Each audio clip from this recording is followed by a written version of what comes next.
नमस्कार दोस्तों, स्वागत है आपका हमारे YouTube चैनल बिंदास पढ़ाई में। तो आज हम part 3 money and banking chapter के, तो आइए स्टार्ट करते हैं पढ़ना। तो इसमें हम सबसे पहले पढ़ेंगे कमर्शियल बैंक्स के बारे में। ठीक है, कमर्शियल बैंक्स क्या होते हैं? It is an financial institution which accepts money of the people and advance loan for investment and consumption purpose. ठीक है, तो ये जो है एक फाइनेंशियल इंस्टीट्यूशन है। फाइनेंशियल क्यों है? क्योंकि ये मनी का लेन देन करती है। ठीक है, इसलिए फाइनेंशियल इंस्टीट्यूशन है जो एक्सेप्ट करती है, मतलब जो बोलती है कि हाँ भाई लाओ मुझे पैसा, मैं एक्सेप्ट करूंगा तुमसे। किससे? पीपल से। पीपल मतलब लोग। एडवांस लोन फॉर इन्वेस्टमेंट, अब ये लेती भी है पैसा लोगों से और लोगों को पैसा देती भी है। किस पर्पस के लिए? इन्वेस्टमेंट पर्पस के लिए या फिर कंजम्पशन पर्पस के लिए। ठीक है, क्या करती है कमर्शियल बैंक्स? कमर्शियल बैंक्स एक ऐसा इंस्टीट्यूशन है जो एक्सेप्ट करता है money from the people and advance loan to the people. ठीक है, तो इसके हमने एक तरीके से फंक्शंस भी देख लिए। फंक्शंस क्या है इसके? Accepting deposit and advancing loan, मतलब ये लोगों से एक्सेप्ट करता है डिपॉजिट, लोग जो आके बैंक्स में डिपॉजिट करते हैं वो एक्सेप्ट करता है, और एडवांसिंग लोन मतलब लोन देता है लोगों को। ठीक है, तो आप ये सोचते होंगे हरदम कि भाई बैंक्स पैसा कमाता कैसे है। ठीक है, ये हम इसमें पैसा जमा करते हैं, डिपॉजिट करते हैं, तो ये हमें 4% ब्याज भी देता है। भाई ब्याज भी देता है, तो ये कहां से कमाता है और ये ब्याज कैसे देता है हमें? ठीक है, तो इसकी कमाई का स्रोत देखते हैं हम, कहां से ये कमाता है। तो आप मान लीजिए ए है कोई बंदा, ठीक है, और यहां पे ये क्या है? बैंक है। ए गया बैंक के पास और इसने कितने 10,000 रुपए डिपॉजिट कर दिए बैंक में। ठीक है, ए गया, ए ने 10,000 रुपए बैंक में डिपॉजिट कर दिए, और फिर कौन आया? बी जो है, बी आया और इसने बोला भैया मुझे 10,000 रुपए की जरूरत है, मुझे एक नया ठेला ही खोलना है, मान लीजिए ठेला खोलना है, मुझे इन्वेस्टमेंट करना है उसमें, तो मुझे 10,000 रुपए की जरूरत है। अब इसने आपसे, ए बैंक ने जो एक्सेप्ट किया डिपॉजिट ए से, वो कितने रेट पे किया? उसने बोला कि भैया 4% तुझे ब्याज दूंगा एक साल में। ठीक है, 10,000 के ऊपर 4% का ब्याज दूंगा तुझे एक साल में। और फिर जो बी आया बैंक से लोन मांगने, उसको इसने क्या बोला कि भैया 8% पे लोन है, 8% पे तुझे लेना है तो ले, नहीं तो कोई दिक्कत नहीं है। तो यहां पे ये जो 4% का जो गैप है ना, 4% का जो गैप है, यही है बैंक्स का प्रॉफिट। ठीक है, इस प्रॉफिट को क्या बोलते हैं हम? इस प्रॉफिट को बोलते हैं स्प्रेड। ठीक है, इसको बोलते हैं स्प्रेड, जो बैंक की कमाई होती है। इसके बारे में और अच्छे से जानते हैं, आइए अब देखते हैं कि बैंक जो है वो पैसा कैसे बनाता है। ठीक है, पैसे कैसे कमाता है, अपने जो मनी क्रिएशन जो है वो कैसे करता है। ठीक है, पूरा प्रोसेस देखते हैं स्टेप बाय स्टेप, पूरा तरीके से। ठीक है, तो मान लीजिए ए है अमन। ठीक है, अमन गया बैंक के पास और बैंक को उसने 1,00,000 रुपए दे दिए, डिपॉजिट कर दिए। ठीक है, किसको? बैंक को। अब बैंक क्या करेगा? अब बैंक इसमें से क्या करेगा? एक परसेंटेज जो है वो क्या करेगा? लोन बांटने के लिए रख लेगा। मान लीजिए 80,000 जो है बैंक ने रख लिए लोन बांटने के लिए। किसके लिए? लोन बांटने के लिए। और क्या किए? बाकी का जो 20,000 है वो बैंक को रखने पड़ते हैं रिजर्व के तौर पे, जो आरबीआई के द्वारा सेट किया जाता है। ठीक है, जो परसेंटेज जो है वो आरबीआई के द्वारा सेट किया जाता है, रिजर्व के लिए रख लेगा कि भैया ये रिजर्व मतलब क्या है कि भैया ये जो डिपॉजिट किया है अमन ने, अमन को जरूरत पड़ सकती है, क्योंकि ये डिमांड डिपॉजिट है। ठीक है, ये फिक्स्ड डिपॉजिट नहीं है। फिक्स्ड डिपॉजिट में क्या होता है कि भैया लॉन्ग टर्म के लिए छोड़ देते हैं और वो अपना पड़ा रहता है पैसा, और उसमें केवल एक बार डाल सकते हैं फिक्स्ड डिपॉजिट में, डिपॉजिट कर सकते हैं एक बार, और एक बार बस निकासी कर सकते हैं, मतलब कि उसको निकाल सकते हैं उस पैसे को, उसके बीच में कोई ट्रांजैक्शन हम नहीं कर सकते। लेकिन डिमांड डिपॉजिट में ऐसा बिल्कुल भी नहीं है। डिमांड डिपॉजिट में ऐसा है कि आप आराम से पैसे जमा कीजिए उसमें, और जब भी आपको जरूरत पड़े आप निकाल लीजिए उसमें से। ठीक है, तो यहाँ पे बैंक क्या करता है कि उसका कुछ परसेंटेज जो है वो लोन के बांटने के लिए रख देता है, ज्यादातर परसेंटेज जो है वो लोन को बांटने के लिए रख देता है, और जो थोड़ा सा परसेंटेज है वो किसके लिए रख लेता है कि भाई इसको कभी जरूरत पड़ी तो ये पैसा इसको दे दूंगा। ठीक है, अब आप बोलेंगे कि भैया अमन को 20,000 की जरूरत क्यों पड़ेगी, अमन को 30,000 की भी जरूरत पड़ सकती है, अमन को 40,000 की भी जरूरत पड़ सकती है। तो यहाँ पे बैंक में डिपॉजिट करने वाला अकेला अमन ही नहीं है जो अमन डिपॉजिट कर रहा है, ऐसे अमन, श्याम, रामू बहुत सारे बंदे हैं जो बैंक में डिपॉजिट कर रहे हैं। तो बैंक में बहुत सारा जो रिजर्व है ना वो बहुत बड़ी मात्रा में मौजूद रहता है, जिससे वो सबकी जो डिमांड है उसको पूर्ति कर देता है। ठीक है, बैंक जो है वो कर देता है पूर्ति। अगर अमन को कभी जरूरत पड़ी तो आराम से इसको जितना चाहिए उतना पैसा मिल जाएगा। ठीक, तो अब देखते हैं कि ये जो 80,000 है इसको स्टेप बाय स्टेप देखते हैं। उससे पहले हम कुछ चीजें पढ़ लेते हैं, एजम्पशंस पढ़ लेते हैं जो हमें बहुत ज्यादा इंपॉर्टेंट है। The entire banking system is seen as one bank. ठीक है, अब मान लीजिए पीएनबी है, एसबीआई है, महाराष्ट्र बैंक है, तो यहां पे एजम्पशन के द्वारा हमें क्या पता चल रहा है कि पूरे जो बैंकिंग सिस्टम है, जितने भी बैंक्स हैं उनको एक बैंक के तौर पे हमें देखना है। ठीक है, अलग अलग बैंक के तौर पे हमें नहीं देखना है, एक बैंक, एक सिंगल बैंक के तौर पे देखना है। ठीक है, ये जो इंडिविजुअल अकेला बैंक है ये, ठीक है, सारे बैंकिंग सिस्टम को एक बैंक के तौर पे हमें देखना है। पहला अजम्पशन ये है जो हमें इसमें जाने से पहले दिमाग में बैठा लेना पड़ेगा। और दूसरा क्या है, all receipts and payments are done through banks, मतलब कि यहां पे जो डिपॉजिट करेगा या फिर जो निकालेगा पैसे, ठीक है, ऑल रिसिप्ट्स मतलब कि जो पैसे निकालेगा, ठीक है, बंदा, और जो पेमेंट है, जो पेमेंट करेगा, मान लीजिए यहां पे किसी ने डिपॉजिट किया, ठीक है, अब किसी को कुछ खरीदना है, लोन के लिए कोई आया, अब उसको कुछ खरीदना है उस लोन के पैसे से, बैंक से उसने लोन लिया, उस पैसे से उसको कुछ खरीदना है। अब वो जो खरीदेगा ना, मान लीजिए उसको एक घर खरीदना है, तो वो घर जो खरीदेगा उसके लिए पेमेंट वो बैंक के थ्रू ही करेगा। ठीक है, और वो किसी माध्यम के थ्रू नहीं कर सकता कि भैया पैसा लिया, पैसा जाके दे दिया डायरेक्ट हाथ में। ठीक है, वो नहीं करेगा, वो बैंक के थ्रू ही पैसे ट्रांसफर करेगा। ठीक है, यहां पे ये देखा जा रहा है। और जिस भी बैंक के अकाउंट में करेगा वो हमने क्या असम्पशन ले लिया है कि पूरा जो बैंकिंग सिस्टम है उसको एक बैंक के तौर पर हमें देखना है। ठीक है, तो आइए देखते हैं क्या होता है। तो स्टेज 1 में क्या होता है कि यहां पे ये आया अमन, और अमन ने कितना रुपए डिपॉजिट किया, 1,000 रुपीज, 1 लाख रुपीज, सॉरी। ठीक है, 1 लाख रुपीज अमन ने डिपॉजिट कर दिया। अब उसमें से क्या करेगा बैंक, 80,000 रुपीज वो क्या करेगा, लोन के तौर पे बांट देगा, और 20,000 रुपीज जो है, 20,000 रुपीज वो रख लेगा रिजर्व के तौर पे कि भैया मांगने कभी अमन आ गया तो हमें जरूरत पड़ सकती है। इसको क्या बोलते हैं, LRR, लीगल रिजर्व रेशो। ठीक है, यहां पे जो इसने 20,000 जो रखा है उसको लीगल रिजर्व रेशो कहते हैं। और फिर दूसरे स्टेज में देखते हैं कि भैया 80,000 इसने लोन के तौर पे बांट दिए। अब लोन के तौर पे किसको बांटे, लोन के तौर पे बांटे उसने किसको, श्याम को। मान लीजिए एस, ये श्याम जो है इसको लोन के तौर पे बैंक ने कितने दे दिए, 80,000 रुपीज जो है, 80,000 रुपीज वो श्याम को दे दिए लोन के तौर पे। अब श्याम को एक घर खरीदना है भाई, श्याम को अब घर खरीदना है, तो श्याम क्या करेगा, यहां पे 80,000 रुपीज क्या किए, उसने बैंक में डिपॉजिट कर दिए कि भैया मेरे को घर खरीदना है, उस बैंक अकाउंट में आप ट्रांसफर कर दो। ठीक है, तो यहां पे क्या किया, श्याम ने दूसरे बैंक अकाउंट में ट्रांसफर कर दिए वो पैसे। अब वो पैसे जो है वो दूसरे के अकाउंट में ट्रांसफर हो चुके हैं, लेकिन वो पैसे किस में पड़े हैं, बैंक में ही पड़े हैं ना। तो बैंक क्या करेगा, उस पैसे में से भी जो थोड़ा सा परसेंटेज है वो रख लेगा रिजर्व के तौर पे, और बाकी परसेंट जो है वो लोन के तौर पे बांट देगा। कहां पे, मार्केट में लोन के तौर पे बांट देगा।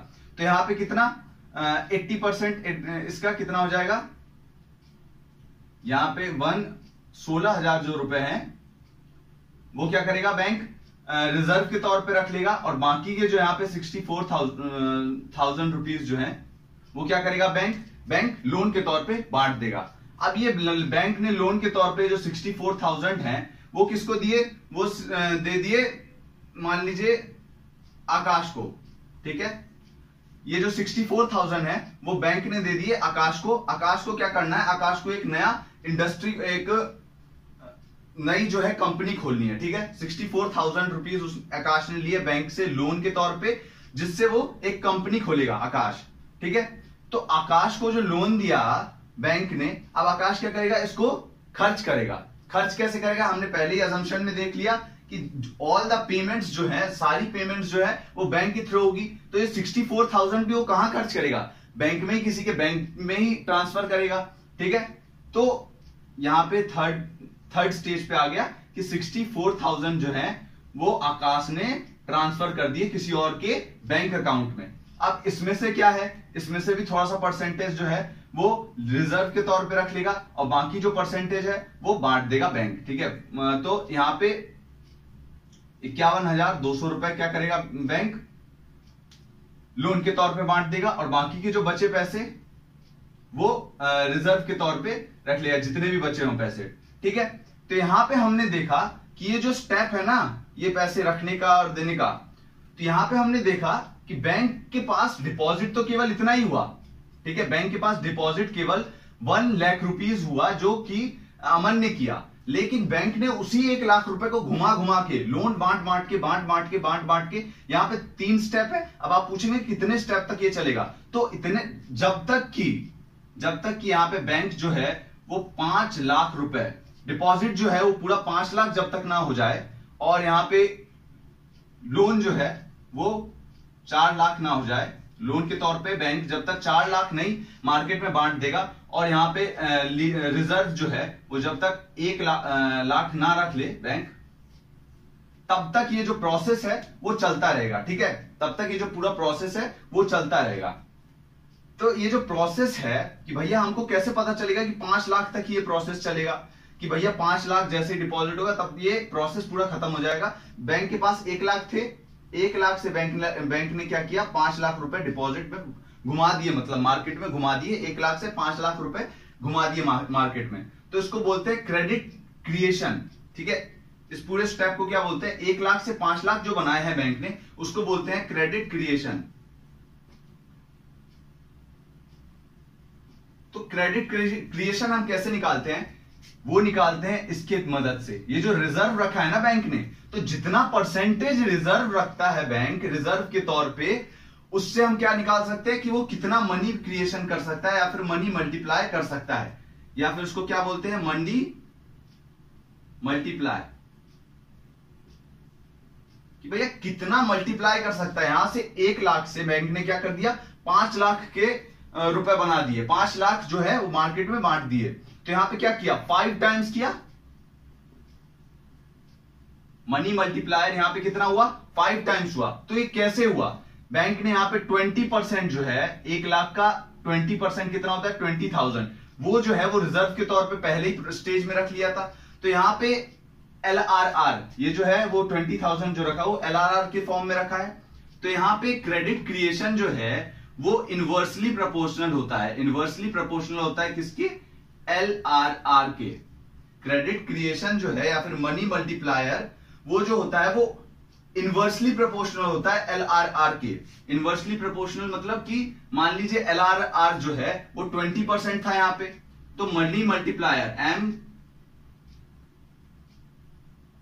MM मनी मल्टीप्लायर जो है वो 1/20%, क्योंकि यहां पे LRR जो है लीगल रिजर्व रेशियो वो 20% था यहां पे, तो यहां पे 20% ले लिया, तो यहां पे इस परसेंट को चेंज करेंगे, तो यहां पे मनी मल्टीप्लायर जो है वो आपका 5 टाइम्स आ जाएगा, ठीक है। अब मान लीजिए ये जो लीगल रिजर्व रेशियो है उसको 20% से कितना कर देते हैं हम, 10% कर देते हैं। भैया 10,000 रुपए रखेगा बैंक और बाकी 90,000 जो है वो लोन के तौर पे बांट देगा। तो यहां पे उससे क्या चेंज आएगा, यहां पे मनी मल्टीप्लायर जो है वो जो होता है वो इनवर्सली प्रोपोर्शनल होता है, आपको पता है किसके, LRR के। तो यहां पे मनी मल्टीप्लायर क्या हो जाएगा, अगर हम 10% कर देते हैं तो यहां पे 1/10% हो जाएगा। तो 10% अगर हम कर देते हैं इसको, तो 10% से हमारे पास आएगा कि केवल और केवल 2 टाइम्स ही कर पाएगा, मनी मल्टीप्लायर केवल 2 टाइम्स ही कर पाएगा, ठीक है, बैंक।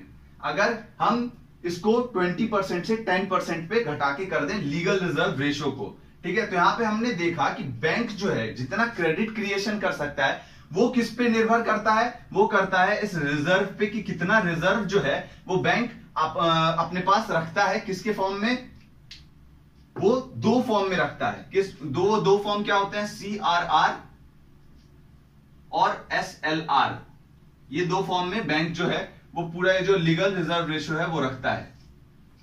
तो हमने यहां पे देखा कि ये जो मनी मल्टीप्लायर है कि कितना टाइम अपना जो डिपॉजिट है उसको कितनी बार मनी बैंक जो है वो घुमा सकता है मार्केट में, मनी मल्टीप्लायर जिसको कहते हैं या फिर मनी क्रिएशन जिसको कहते हैं, वो इनवर्सली प्रोपोर्शनल होता है किसके, LRR के, लीगल रिजर्व रेशो, या फिर उसी का एक स्मॉल सेगमेंट है CRR जिसको कैश रिजर्व रेशो भी कहते हैं, उसके इनवर्सली प्रोपोर्शनल होता है। ठीक है, कि मान लीजिए अगर ये 20% है अगर लीगल रिजर्व रेशो, तो भैया बैंक जो है वो कितना मनी क्रिएशन कर पाएगा, मनी क्रिएशन कितना कर पाएगा, वो कर पाएगा मनी क्रिएशन 5 टाइम्स। ठीक है, 5 टाइम मतलब 5 गुना वो ज्यादा लोन बांट सकता है लोगों को जितना उसके पास डिपॉजिट आया है उसका। ठीक, तो यहां पे हमने ये देखा कि ये जो लीगल रिजर्व रेशो है या फिर ये जो कैश रिजर्व रेशो है वो बैंक के लिए एक फालतू पैसे की तरह है, क्योंकि भाई बैंक जो है वो इससे मनी क्रिएशन नहीं कर सकता। ठीक है, इससे मनी जो है वो क्रिएट नहीं कर सकता, इसको लोन के तौर पे नहीं बांट सकता है, इसीलिए इसका जो रेट है, इसका जो परसेंटेज है उसके ऊपर मनी क्रिएशन जो है वो पूरा बेस्ड है। ठीक है, तो इन दोनों को देख लेते हैं, ये इन सारों को देख लेते हैं कि किसके ऊपर मनी क्रिएशन जो है वो पूरा बेस्ड है। कैश रिजर्व रेशो सबसे पहला ये है, ये जो होता है it is the ratio of total deposit which the commercial banks had to keep with central banks.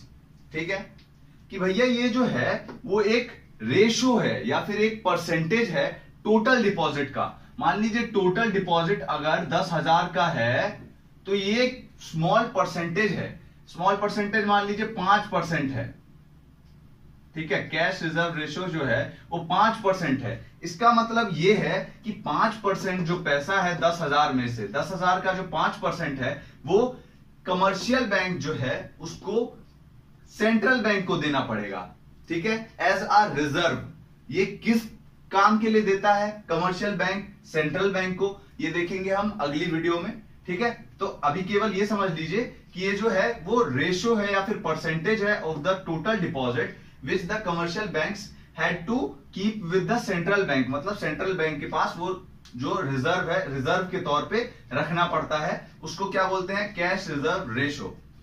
अब SLR क्या होता है, statutory liquidity ratio. Statutory liquidity ratio का मतलब यह है कि it is the ratio of the total deposit which the commercial bank had to keep with themselves. यहां पे दोनों का डेफिनेशन जो है वो सेम है, लेकिन यहां पे इसको कमर्शियल सेंट्रल बैंक को नहीं देना है, कमर्शियल बैंक को इसमें स्टैट्यूटरी लिक्विडिटी रेशो जो है वो अपने पास रखना है, सेंट्रल बैंक को नहीं देना, RBI को नहीं देना है, वो अपने पास रखना है इन द फॉर्म ऑफ, किस फॉर्म में, लिक्विड एसेट्स। लिक्विड एसेट्स का मतलब ये होता है जिसको मनी के फॉर्म में, जिसको कैश या फिर मनी के फॉर्म में हम बड़ी जल्दी बड़ी आसानी से कन्वर्ट कर सकते हैं, उसको हम क्या बोलते हैं, लिक्विड एसेट।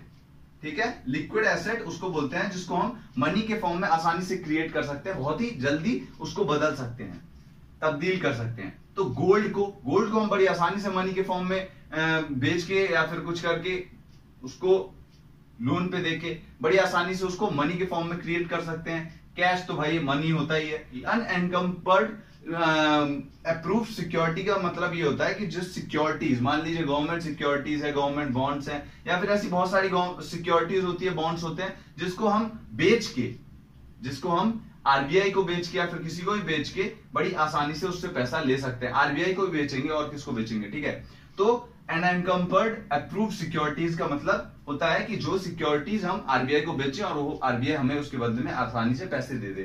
ठीक, तो यहां पे हमने स्टैट्यूटरी लिक्विडिटी रेशो के बारे में पढ़ा, SLR के बारे में, कि वो जो है वो एक परसेंटेज होता है या रेशो होता है of the total deposit which the commercial bank had to keep with themselves, उनके अपने पास रखना पड़ता है, in the form of liquid asset, जिसको आसानी से मनी के फॉर्म में बदल सकते हैं, क्रिएट कर सकते हैं। ठीक, अब ये जो दोनों है रेशो जो है, ये दोनों वो कौन फिक्स करता है, कौन बोलता है कि भैया कमर्शियल बैंक तुझे इतना जो रेशो है वो अपना टोटल डिपॉजिट का रखना पड़ेगा, जिससे तू मनी क्रिएशन नहीं कर सकता। केवल मनी क्रिएशन कमर्शियल बैंक किससे कर सकता है, जो वो लोन के तौर पे बांटे, रिजर्व को से वो कभी भी मनी क्रिएशन नहीं कर सकता। तो भैया ये सेट कौन करता है, ये करता है सेंट्रल बैंक। ठीक है, सेंट्रल बैंक का करता है, कहां पे, इंडिया, हमारे इंडिया में सेंट्रल बैंक करता है। बाकी ऐसी बहुत सारी कंट्रीज हैं जहां पे कमर्शियल बैंक खुद ही ये सेट करता है कि भैया कितना मुझे CRR रखना है या फिर कितना मुझे SLR रखना है, कितना परसेंटेज या फिर कितना रेशो रखना है टोटल डिपॉजिट का। ये बहुत सारी कंट्रीज हैं ऐसी, जैसे कि यूनाइटेड स्टेट, वो किंगडम हो गया, मतलब ब्रिटेन हो गया, ये सारी कंट्रीज जो हैं वो खुद ही कमर्शियल बैंक्स जो हैं वो सेट कर सकते हैं ये दोनों रेशो को। लेकिन हमारे जो इंडिया है उसमें कौन सेट करता है, वो करता है RBI। ठीक है, reserve bank of India set करता है ये दोनों रेशो कमर्शियल बैंक्स के लिए। तो इस वीडियो में केवल इतना ही, बाकी जो सेंट्रल बैंक है उसके बारे में हम अगली वीडियो में पढ़ेंगे। धन्यवाद आपका इस वीडियो को देखने के लिए। अगर आपको वीडियो पसंद आई हो तो प्लीज वीडियो को लाइक कीजिए और शेयर करिए और चैनल को प्लीज सब्सक्राइब करिए। धन्यवाद।